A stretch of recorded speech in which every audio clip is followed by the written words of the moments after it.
Welcome to episode 24 of Art, Why I Stuck with a Junkie Jazzman. In episode 23, I got into a fight with Les Koenig of Contemporary Records. Then I got a tattoo, and then I had a nervous breakdown. In episode 24, I get a handle on my mental health, and Art gets some interesting gigs. The heading is I'm So Blue. I settled into a more or less continuous depression. I did have some good hours, though no whole good days. And sometimes I woke in the middle of the night and felt myself to be absolutely normal again. I felt that I inhabited my body and was in the world. It was the coziest feeling, the most delicious. Just to be me and to be here. I'd reach out and touch the immediate actual wall beside my bed with my fingertips, sit up and stare at all my stuff, which was familiar and matter-of-fact, instead of ominous and vibrating with evil implications. I was myself again, instead of some being apart, suspended in some underwater telephone booth, watching the swimming, simple world go by and just pretending to be present. I remained desperate enough to keep seeking solutions. I drove around visiting quacks who charged a lot of money and injected me with adrenal hormones, or checked me for allergies, or made me dump homeopathic sugar pills under my tongue, or loaded me up with vitamins. Each one had their own theory about why I felt so bad. After I'd been going to see Shirley for a few months, I finally worked up the nerve to ask her whether people ever got better. She seemed surprised at the question. She said, "Of course they do."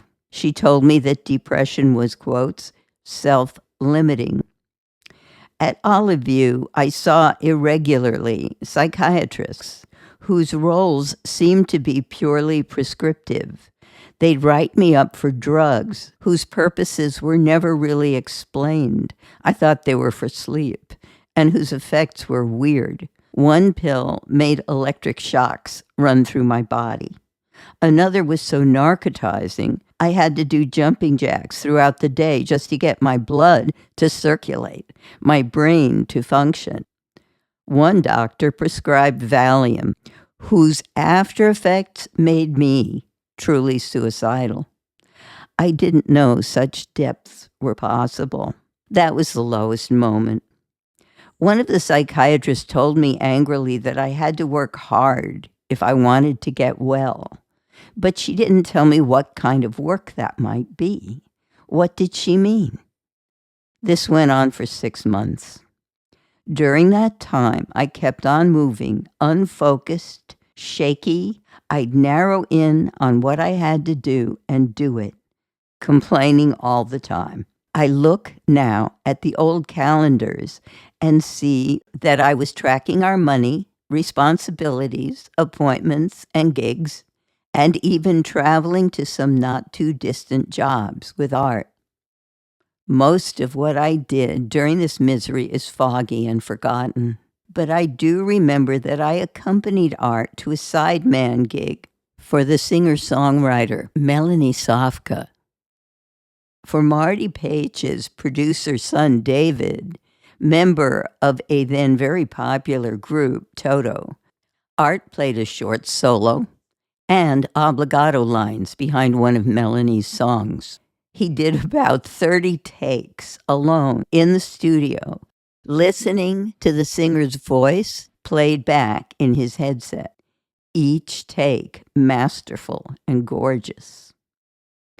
Art loved playing behind singers, picking up on the musical line, the words, the emotions, and making something of it.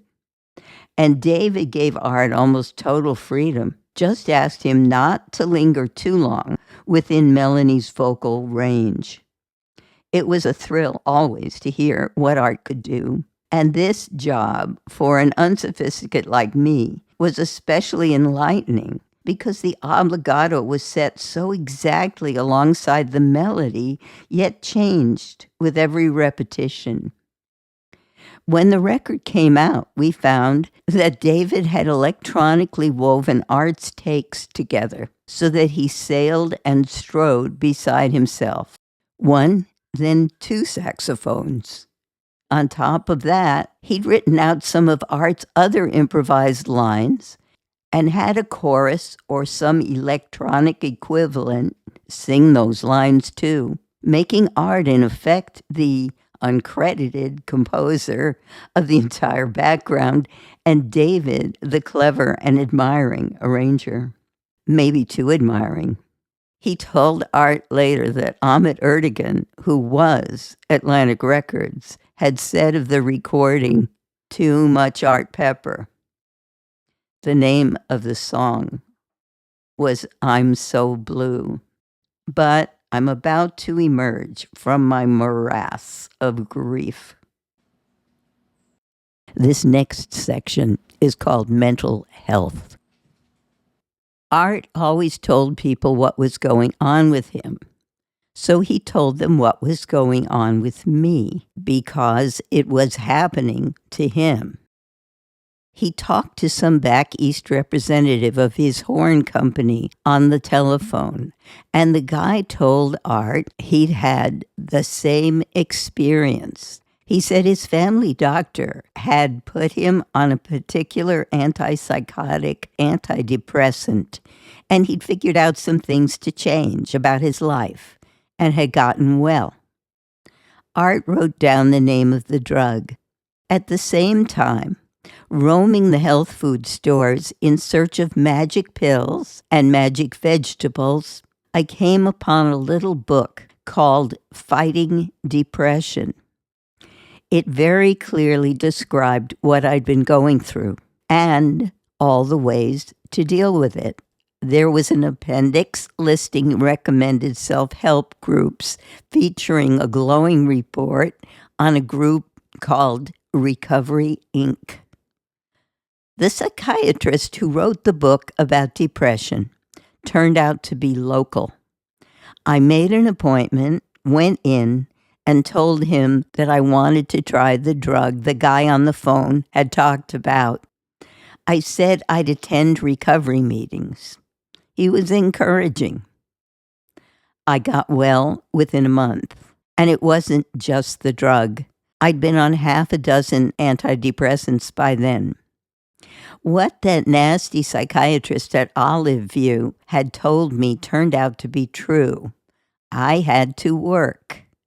I went to recovery meetings every day during those first months, and there they described to me the simple work I had to do and helped me do it. The first meeting I attended was, unlike many I went to and even led later on, awfully grim. It was in a small, not too well-lit community room in an old commercial building in Van Nuys. I walked in to find about 10 unsmiling people sitting around a table. Midway through the meeting, as the people described how they struggled with their nervous symptoms, a woman walked in, dressed in an assortment of what looked like rags and wearing ropes of clattering, clanging, jingling bells. The leader of the meeting welcomed her by name and asked her to sit down. The woman said she couldn't. I was familiar with that particular difficulty myself. It came from anxiety, and I often sat still through a giant effort of the will. The leader gently said, "Then we're going to have to ask you to leave because you're disrupting the meeting." The woman said goodbye and left. The leader sighed. She said matter-of-factly, "Amelia's in a setback." I think what impressed me most about all this was that nobody seemed upset or shocked by the jangling woman's behavior. Ho-hum, she was in a setback. I knew I was in the right place because the atmosphere of a recovery group was purposefully cool and unemotional. That soothed me.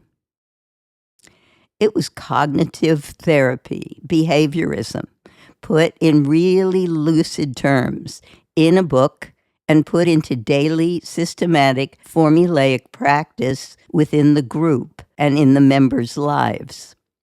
It was based on the dismantling of anger and fear by eliminating the judgment of right and wrong. Its simple purpose was to calm the patient down. The ingenious Vienna-trained psychiatrist who developed the revolutionary recovery method in America during the 1930s and nearly lost his medical license thereby was long dead by 1976 when I found it. And cognitive therapy as a modality was pretty much unheard of as yet. But there were, and are, many small recovery groups in most major cities, here and abroad. Dr. Abraham A. Lowe, the founder, stated once that the method, quotes, lacks appeal. Recovery has no glamour and no drama. It deals with, quote, the trivialities of everyday life, which is almost everything that happens, and deplores romanticism, intellectualism, exceptionality, even colorful language. Quote, language used glibly tends to be alarmist and defeatist, unquote. There are few tears shed in meetings and none of the emotionalism, the highs and lows that often characterize 12-step gatherings. In my last sessions with Shirley, I raved about recovery, and she sent some of her other clients to meetings, but they said they didn't like it. It lacked appeal. I returned to Olive View once, years later, as a member of a demonstration panel for doctors of the recovery method.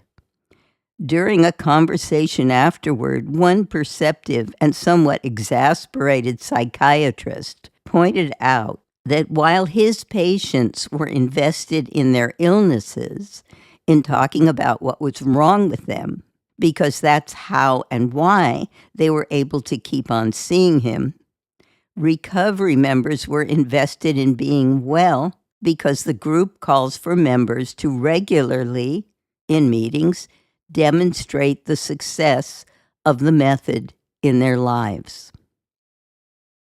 Recovery was a natural continuation of the education I began in Synanon and Al-Anon.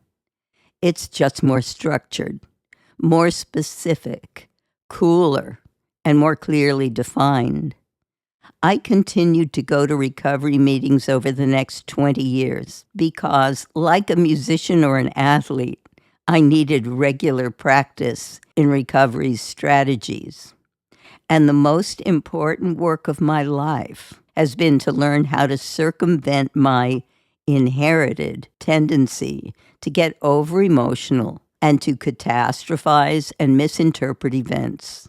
The after effects of that kind of excitement makes my existence insupportable. Some people seem to be so constituted that they actually enjoy making mountains of molehills, playing out great melodramas, screaming quarrels, life and death emergencies. Me, it makes me sick. 6 months after I began in recovery, I got the rest of the tattoo put on, filled in all the colors. Several years later, I began to let it be seen, and finally to show it off. I got sick on July 6th, 1976, and was well, if a little bit unsteady, by the end of November. Right then, Art did a Shirley MacLaine TV special, a musical extravaganza with the Don Ellis Band, which I got to attend and sneak some photos with a tiny camera. I was reeling a little from the effects of the antipsychotic drug I was still on, and I remember being overwhelmed by the drudgery and repetition, the sheer physical hard work required of McLean, in her 40s then, and the other dancers, and their seemingly endless supply of on-camera joie de vivre and off-camera good manners. I love that kind of simple gallantry and dedication. Something important was developing at home, though I didn't notice it at the time. I look at our calendar for this period, right after I got well, and see that Art had taken charge of it. Almost all the notes on it for January, February, March are in Art's round schoolboy hand, in cheery red ink, with occasional cartoons and exclamation marks for emphasis. For instance, the following was written under Sunday, February 13th, 1977, the day scheduled for his return from a college clinic in Wyoming. Be home early afternoon. I could take an evening job.